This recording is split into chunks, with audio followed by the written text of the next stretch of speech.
Good morning, friends of International TEFL Academy, and welcome to our live broadcast this morning from here at our headquarters in Chicago. I am your host today, Ashley Houston. I'm one of the admissions advisors here, and I am joined by two of our fabulous ITA alumni ambassadors, Brianna Rebecca and Rebecca Sorrell. Both teaching down in Colombia. I'm going to share a bit about their experience with us this morning and answer any questions you have. So don't be shy, put your questions in the comments. Nothing is too out of the box for us. And I want to start by introducing our special guest first with Brianna Rebecca. Share a little bit about yourself, where you're from, and what you were doing before heading down to Colombia. Okay, so thank you, Ashley. My name is Brianna, and I'm from South Dakota. I'm actually in South Dakota right now for Christmas break. Before moving to Colombia about 11 months ago, I had graduated and had about a year of working. I worked for a nonprofit where I supported people with developmental disabilities. So I was a supervisor of a home there, and I had an itch to leave the country for quite some time before that. So I just saved up for that year and moved to Colombia in January. Awesome. Yeah, South Dakota will give you the itch to travel. I know. Yes, it will. Living in the cold. And Rebecca, tell us a little bit about yourself, where you're from, and what brought you down to Colombia to teach. Yeah, for sure. So I am originally from outside of Boston and then went to school right in Boston. And as soon as I graduated 2 years ago, I knew I wanted to teach abroad. I had heard a little about it before, and I really just wanted to travel right after graduation. So I first went down to Peru, where I got certified, and then worked there for about 6 months before coming here. So now I've been in Colombia for about 1 year in total. Awesome. And what do you have a degree in? Is your degree in education? Tell me a little bit about your background first, Brianna. Okay, so my degree is in health sciences, but I had a minor in Spanish. So I was always interested in learning the Spanish language. But about halfway through studying at the university, I studied abroad. And I'm going to be one of those basic girls, like studying abroad changed my life. And after studying abroad in Costa Rica for a semester, I just truly decided that I wasn't super passionate about going into grad school for something related to health sciences. And to be honest, I was never really that interested in education, but I wanted to live abroad and I wanted to learn more Spanish. And so I thought, hey, I might as well just do the TEFL class, see if it's something that I'd even a little bit like, just so I can travel, just so I can live somewhere and speak Spanish. And so no background in teaching English prior to moving to Colombia. Awesome. And it's one of those things, like, once you start traveling, super hard to stop. I studied and taught in Costa Rica too, so I totally feel you on that one. Yeah, of course. Rebecca, how about you? What's your degree in? Yeah, I had a very similar experience to you. So I studied communications, which I didn't really know what I wanted to do with that after, just thought it sounded interesting. And then similarly, I also minored in Spanish and I studied abroad in Spain, and, kind of similar story here as far as just wanting to travel. I also did for a semester an internship at a textbook company that made English language textbooks. So a lot of my coworkers there had taught English abroad before, and all of them just talked about how great of an experience it was. So I think that was the first time I had the idea of teaching abroad somewhere as a potential thing to do after graduation, just to keep traveling. And they all said it was a really good experience. Very cool. Well, study abroad is definitely, a way to really get an interest in teaching abroad, kind of that next level immersion experience. What do you guys feel like is the biggest difference from your study abroad experience to like fully immersing yourself, working and living in another country? What stood out as being really different? We'll let it go to Rebecca first.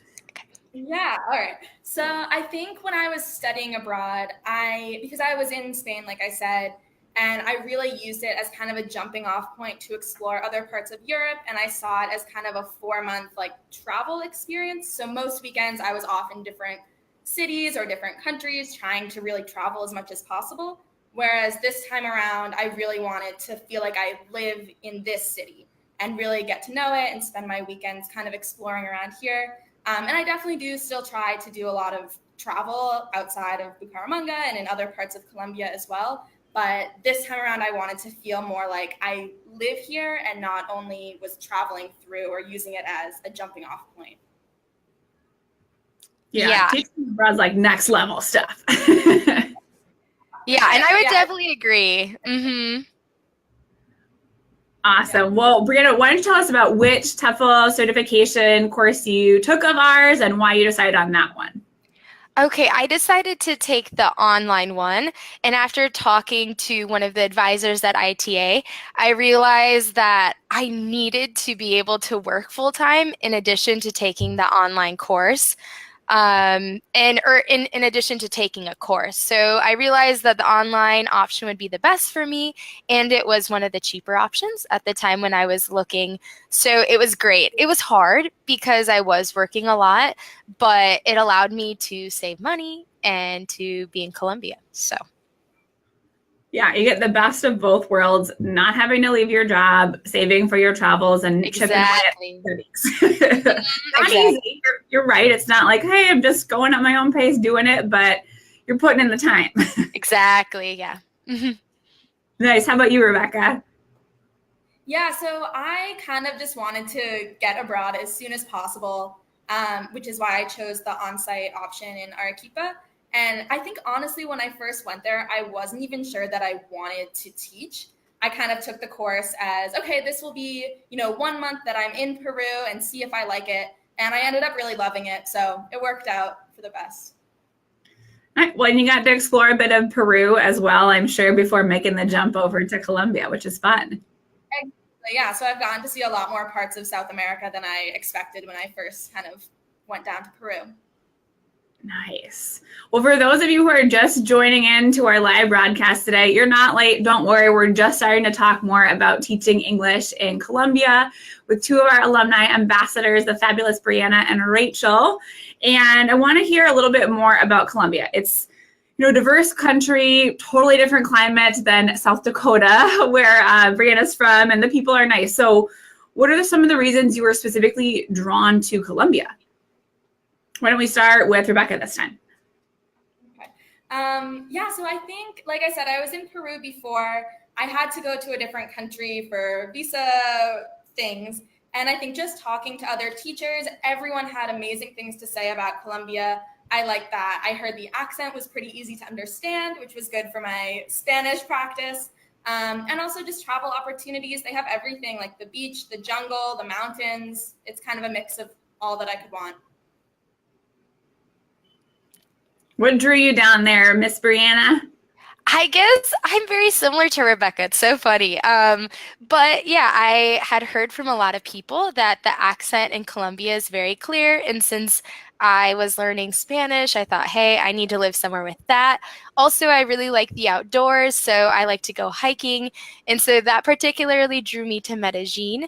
But also before deciding, I talked to different ITA alum. I talked to different people at ITA. Also, I read a lot.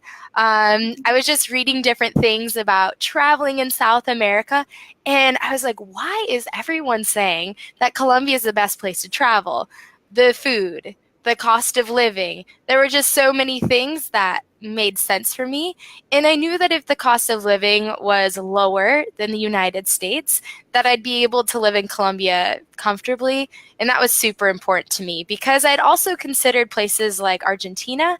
But after looking at the flights and cost of living, I was like, man, I'm only going to be able to stay in my apartment.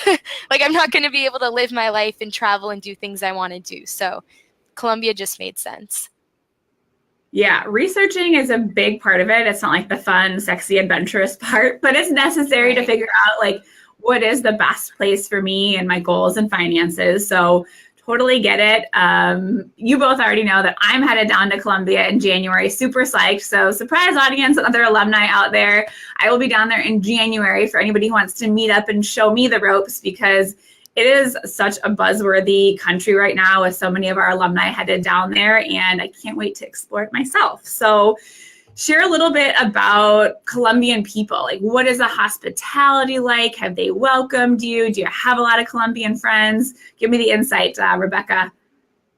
Yeah, so I think a word you'll hear Colombians describe themselves, which I think is really true, is alegre, which is like very happy. And I think it's so true. People here are super optimistic. They love to party. They love to dance.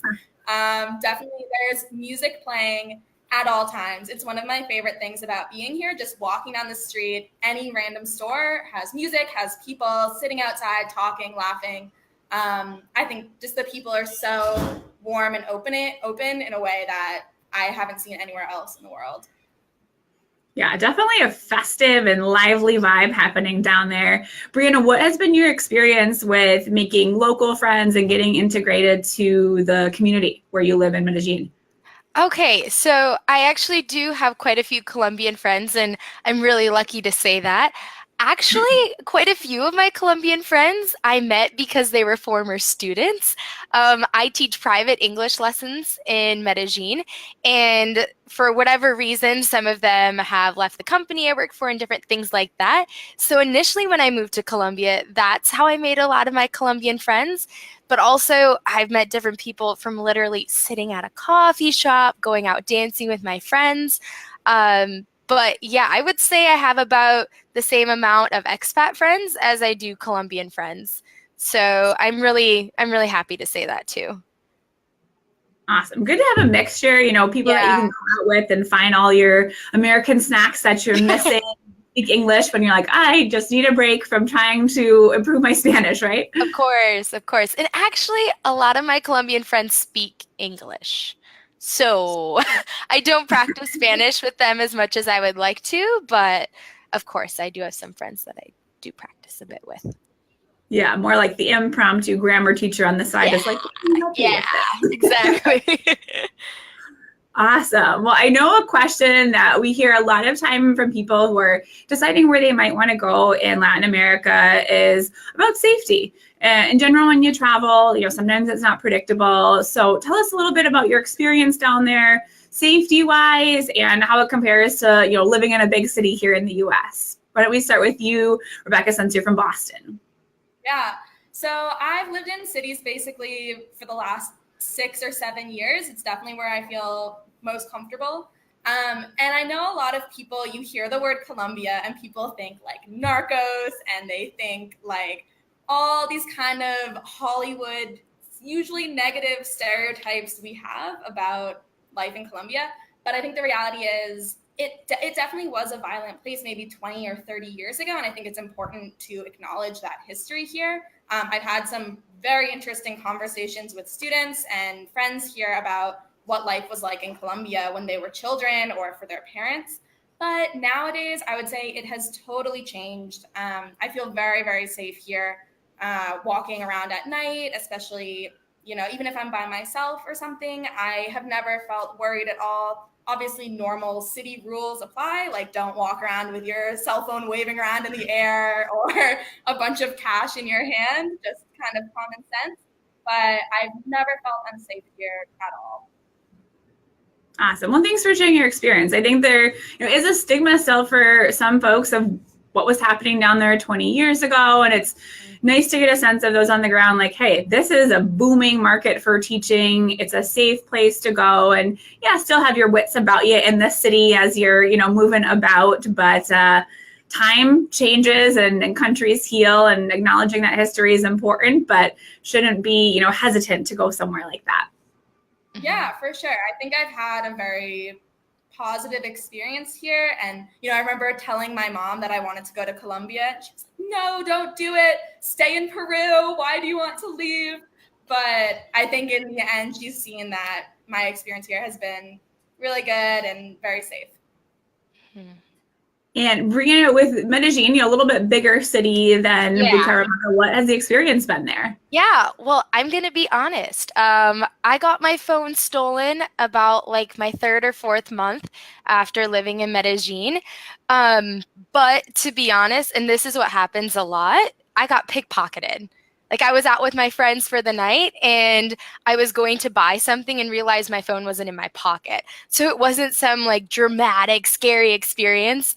And I was actually talking to one of my roommates about it. She's like, oh, I've had that happen to me in Chicago 3 times. I'm like, okay, like just to put it into perspective a little bit. But since Medellin is a little bigger, I would say that I am more cautious. At night, I never walk alone because, yeah, I have had friends that have gotten things stolen before. But in general, I feel like it's just another city and I do feel really safe, especially now that I moved off of the main area where there's a lot of tourists. That's where a lot of theft happens, is because people know that that's where a lot of money is. And now I just live in a cute little Colombian neighborhood where everyone knows everyone and I feel really safe there. But yeah, I have friends that have gotten things stolen, but I don't know anyone that has had something bad happen. So just like another big city. Yeah, those tourist traps are really what draw in Of pickpocketers. Of course. When I was studying abroad, same thing happened. Friends in Paris and Madrid got their phone wallet stolen. So happens in big cities, especially in tourist areas. Be mindful of your belongings, if you're in a big crowd, for sure.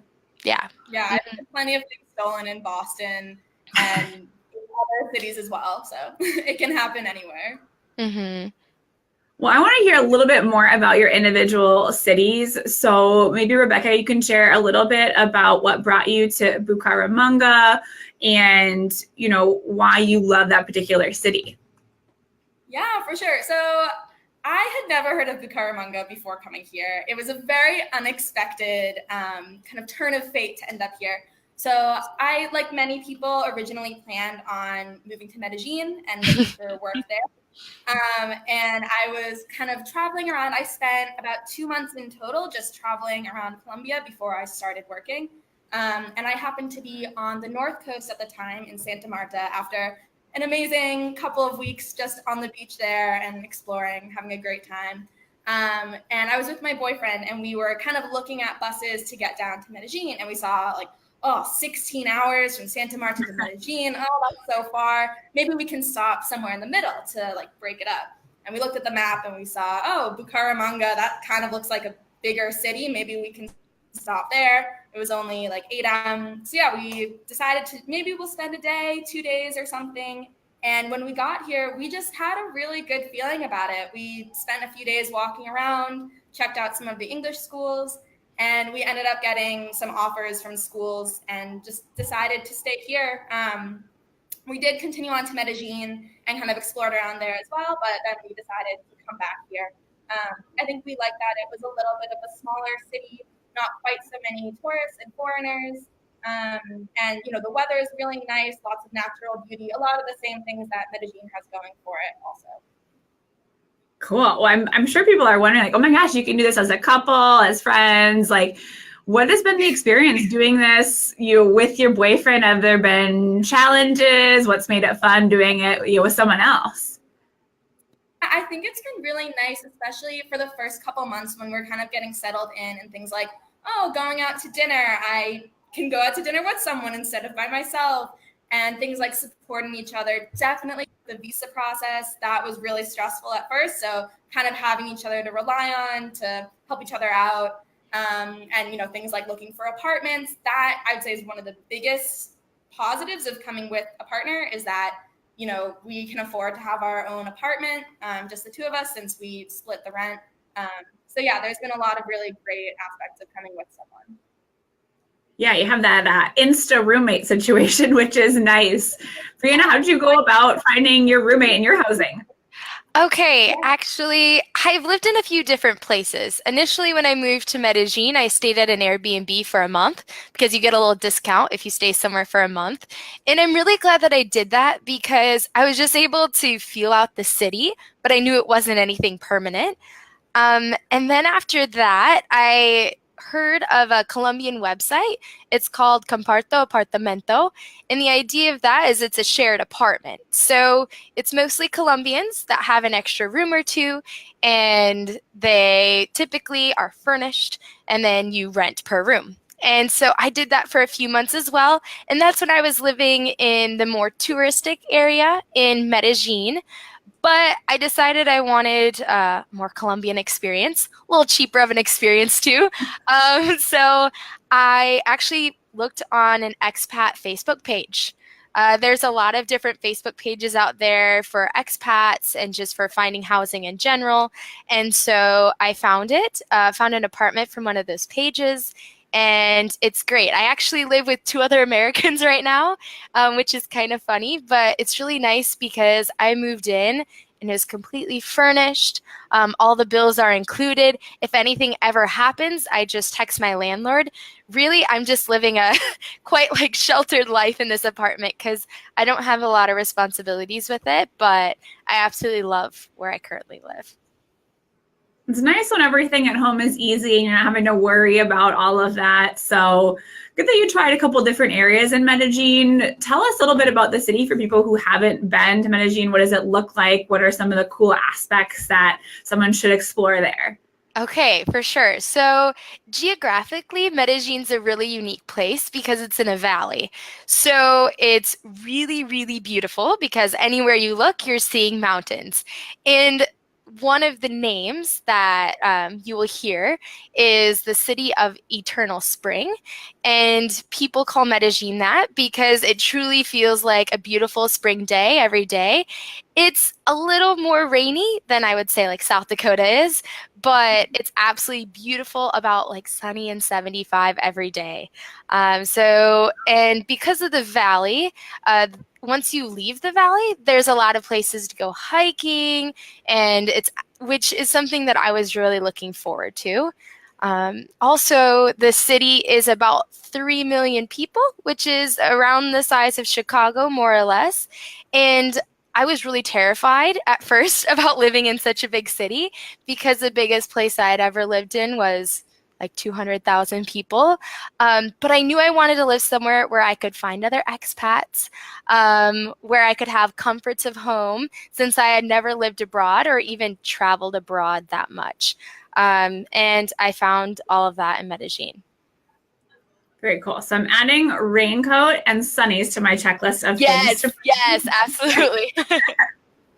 Awesome. Well, folks out there who are tuning in, don't forget to ask questions in the comments. We're taking live questions. Now's your chance to get anything you need to know about Colombia from Rebecca and Brianna with us today.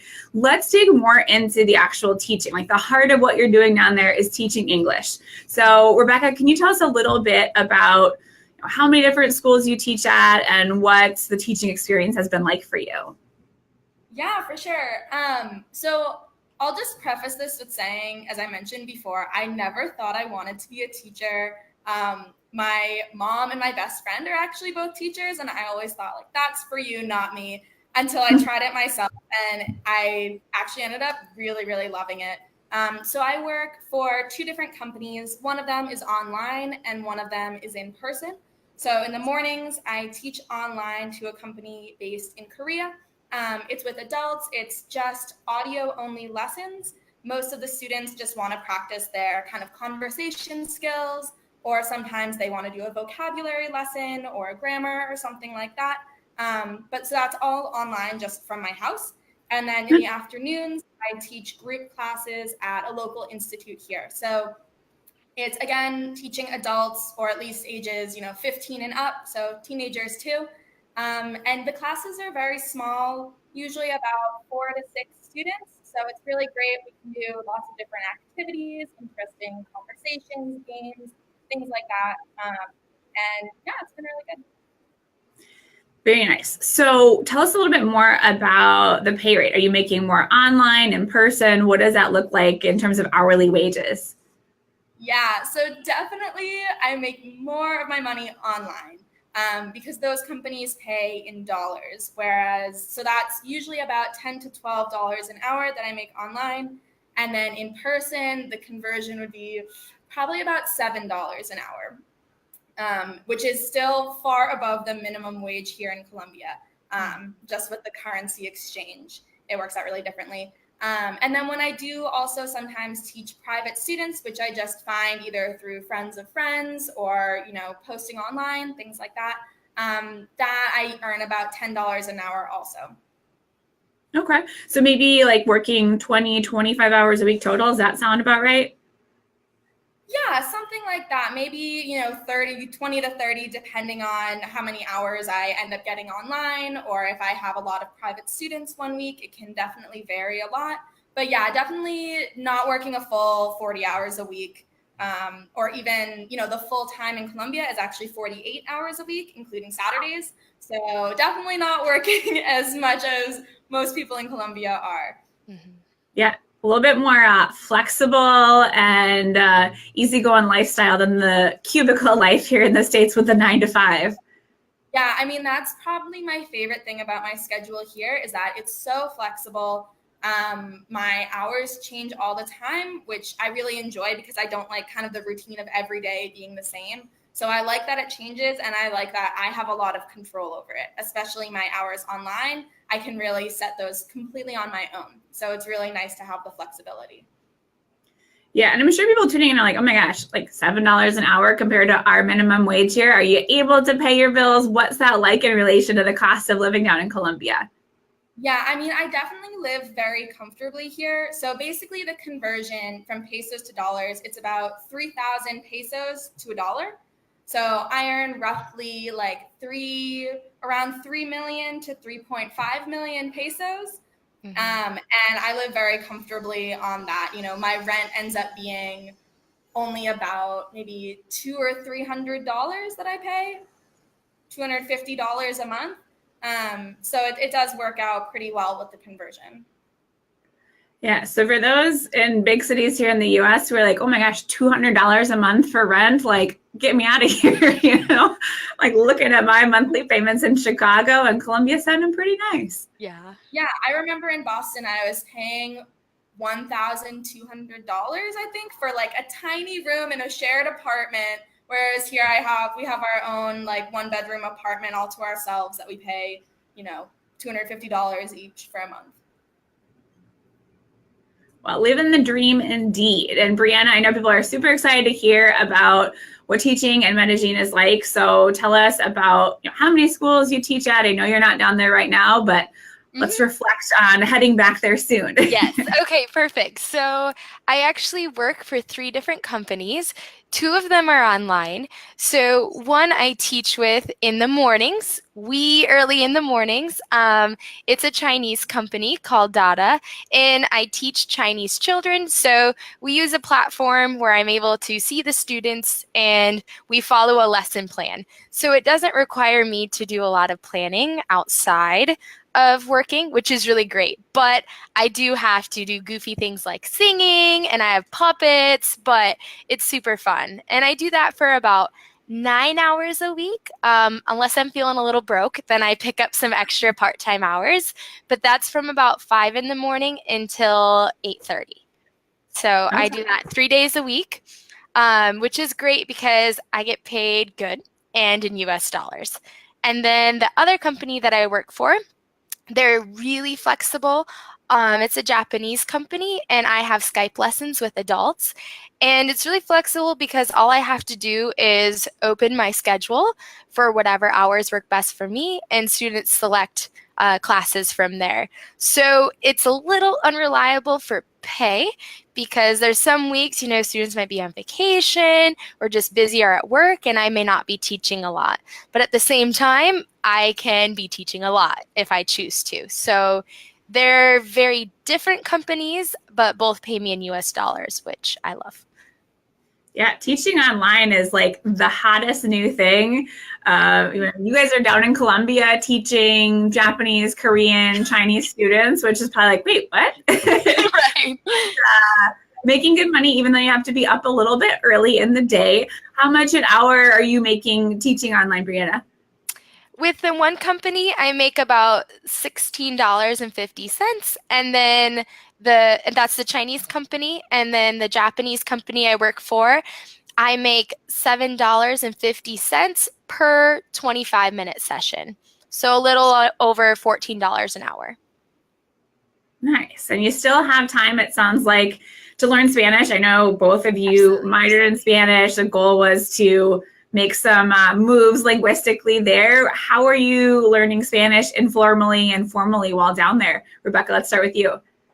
So I haven't actually taken any formal lessons down here, which I have definitely thought about it, but just haven't really gotten around to it. Mostly just practicing through, talking to people either on the street or my friends. And like Brianna, a lot of my friends are actually former students. So, we kind of do a little Spanglish thing when we hang out, like some conversations in English, some in Spanish. So we both get to practice a bit. And yeah, for me, just kind of talking to people on the street, and a lot of the kind of administrative employees at my company actually don't speak any English.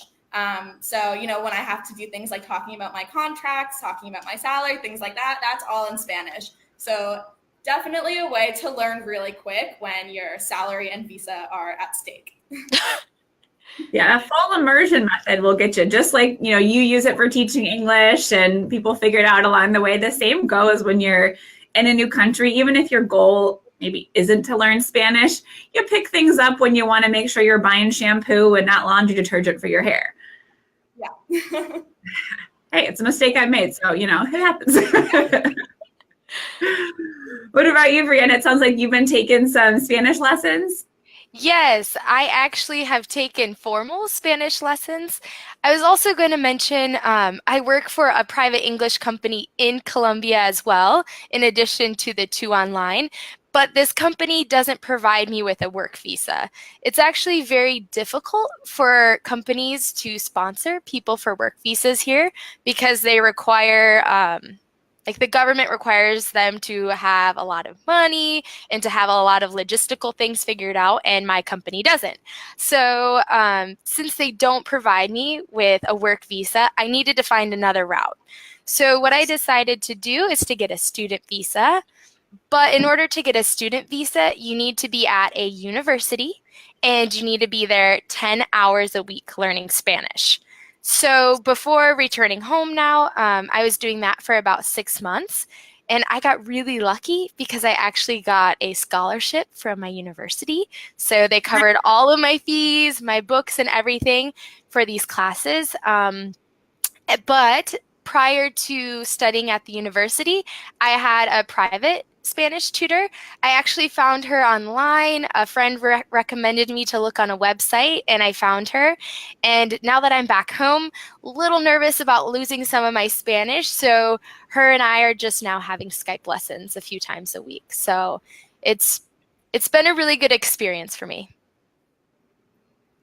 Well, I'm glad you're managing to juggle both and the visa situation. Yeah. Sometimes that's the trickiest part with all the visa options and confusion and documents. So always good to chat with our job search team. For anybody out there who has visa questions, definitely get in touch with your admissions advisor, or if you're an alumni, our job search team, to really get a better sense of your options and eligibility for the country you're checking out. And if that's Colombia, I'm sure we'll help you chip away at that. It's a kind of holiday season here in the U.S. Colombians are known, I know, for having a bunch of holiday, festivals and celebrations. Have either of you been able to experience those? Are you looking forward to anything coming up locally? Yeah, I actually, last Friday night, I was just walking outside. My boyfriend and I were going to get dinner or something. We didn't even know it was a holiday, but turns out it was Noche de las Velas, or candle night. And so there were people all around, especially in the parks and in some other little areas outside their houses, lighting candles. And it's just kind of a nice night to celebrate with family and friends. And they had some fireworks going off and people kind of selling popcorn and cotton candy and things like that. So it was a bit of a surprise, but really nice. And I know from what I've heard from people, basically all through December, it's going to be pretty constant parties and celebrations. I've heard a lot of fireworks going off at random hours of the day and night. So they're definitely in party mode here for Christmas. Yeah, 'tis the season for holiday fireworks in Colombia. Middle of the day. Brianna, are you going to be able to make any celebrations or festivals when you return to Colombia? Yeah, so I guess I'll talk about something a little different than Christmas, even though I was able to be a part of a little bit of it. But I'm really excited to get back to Medellin because we have something called Feria de las Flores. And so that's Flower Festival. And that happens every August in Medellin. And people literally from around the world come because Colombia is actually a huge producer of flowers. And so there's different parades and events with flowers, and it's a party all week. There's concerts, and a lot of people take work off and things like that. So that's at the beginning of August every year, and I'm definitely looking forward to that when I go back.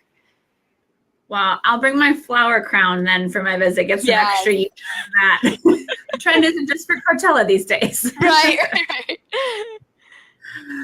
Well, awesome. So if somebody's like, okay, I know I want to go to Colombia now, it sounds super epic. What are the top 3 places or reasons they should choose your city? I want to hear why Bucaramanga, and then we'll go to Brianna second from Medellin. Okay, cool. So I think my favorite thing about Bucaramanga, well, there are so many. One of them, I think just all the benefits that come with being in a smaller city. For example, transportation's really easy. It's very manageable to find your way around, things like that. Another huge thing that I really love about here is that there aren't quite so many foreigners. So maybe, if you're looking for a huge expat community, probably not going to find that here. But if you want a little bit more immersion, a little bit more kind of that push to talk to more locals and use your Spanish a lot, then I think it's a really great city for that. Of course, the location's really nice. That's the reason I ended up here, because it was perfectly equidistant from the coast and from Medellin, one of the big cities. And then I think also similar to Medellin, there's a lot of beautiful nature around here. It's actually the kind of jumping off point to San Gil, which is a small town that's famous for adventure sports. So lots of paragliding, zip lining, rafting, that kind of thing is all really big in this area. Ooh, all the adventure junkies are taking notes. I love it. Yeah, I have friends that are there right now, actually, Rebecca.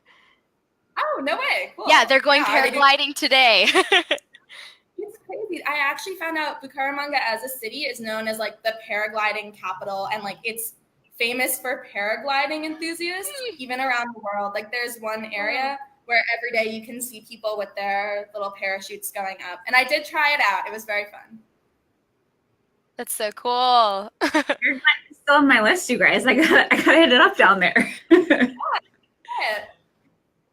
Well, I'm headed to Medellin in less than a month now. So I want what are your favorite places to go in the city of Brianna? What can I not miss out on? Okay, so obviously you're a tourist and I'm a tourist too. So we need to go a little bit to more touristy places. But if you want to dance, listen to live music, have a few drinks, Parque Lleras is in El Poblado, and that's where a lot of people go to find a good restaurant or go out at night. So that's obviously a good place. Also where I got my phone stolen, so take note. But that's such a fun place. You'll find people from all around the world there and Colombians out celebrating. Another area that I really like to go to, it's right off of Estación Universidad. And right off of this metro station, there's a few different places where you can go. One of them is Jardín Botánico. So that's a botanical garden, and they have different festivals there. And it's just a beautiful little break from the city. And then also in that area, they have an amusement park. Right now, they have another park that has a bunch of lights going on. And then there's also an interactive science museum right there too. So it's just a little hub of a lot of entertainment things. And I think a lot of people don't know about it when they first come to the city. So Estación Universidad, there's a little hub of places to go. Where else? Notes here. I'm loving it. Yeah. Okay, and then one more thing. I would highly suggest you go to a viewpoint of the city. Since Medellin is in a valley, there's a ton of high places where you have just great views of the city. There's a lot of food vendors. People are eating, drinking, listening to music, and those are really all around the city. But that's always something fun to go there around sunset and check out the beautiful city. Well, sounds pretty amazing. I'm super excited. And I don't know if you guys noticed, but that Spanish accent sounding pretty authentic. So I think it's safe to say your lessons are paying off. I am impressed. Whew. And I'm sure your teacher will be. Yeah. Well, I want to end our Facebook Live today with a little funny story. I want to hear, like, what was the silliest or funniest or most surprising little thing that happened while teaching or in your classroom in the last couple months teaching? I know, people think sometimes teaching is, oh, we're just following this, but there's fun stuff that happens every day. So whoever wants to go first, sharing the last funny thing that happened in their classroom. Okay, I can share. Since I do teach majority online, my story is from my online Chinese company where I teach with my kiddos. This actually happens quite often, but I have some young students. Like, I have some students that are actually 4 years old. And like I said, this happens often. But a lot of them have lessons through their iPad. And so I can't tell you how many times they're like, oh, I need to go to the bathroom. And so, like, we're having lessons and they literally just bring the iPad, like, to the toilet. And that's always so funny. Like, I laugh every time, even though it does happen quite often. Well, that is so funny. Learning is always happening. Of course. Can't stop. Anything that comes to mind for you, Rebecca? I mean, I think it's always really funny, especially when I teach the low-level students who are just learning their very first words in English, things like hello, thank you, how are you, things like that. And they just get such a kick out of certain words and phrases and things like that. Even like the pronunciation, especially for words like beach, and another word that sounds very similar to beach, but means something different. We always have a lot of fun doing kind of pronunciation practice for things like that. So when my students will say, oh, I love Colombia because there are so many beautiful beaches.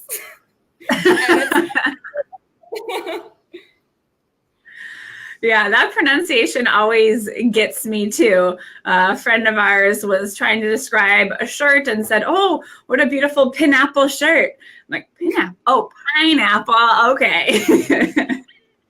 Yeah, lots of little things like that. Well, never a dull moment in the classroom, even if you're teaching online. So it's fun, and I'm glad you guys are enjoying your experience down there so far. Do you want to see, were you guys planning on entering our upcoming film festival? It sounds like you're having awesome adventures. Did you hear about it? Yes, yeah. I did hear about it. I'm not sure if I'm going to apply. I have a lot of other little projects going on right now, but I have a few friends that are interested in it, so I hope they get it. Yeah. Yeah, I mean, such cool footage from Medellin and Bucaramanga, especially if you're like paragliding and stuff. Yeah. So spread the word. Film festivals happening. Don't miss out. Such cool ways to share experience, teach, travel, and exploring Latin America. Yeah. Awesome. Well, we're going to wrap up. So really appreciate you guys joining us this morning and sharing your experience with everyone out there. I sort of learned a lot myself, and I'm super jazzed to be heading down there in just a few weeks. So while I might not see the both of you, we'll have to meet up again soon, maybe for the Flower Festival in the summer. Hey, there we go. Awesome. Well, enjoy your weekend. Happy holidays, and get out there celebrating with some local fireworks. Perfect. Thank you. Bye. Bye.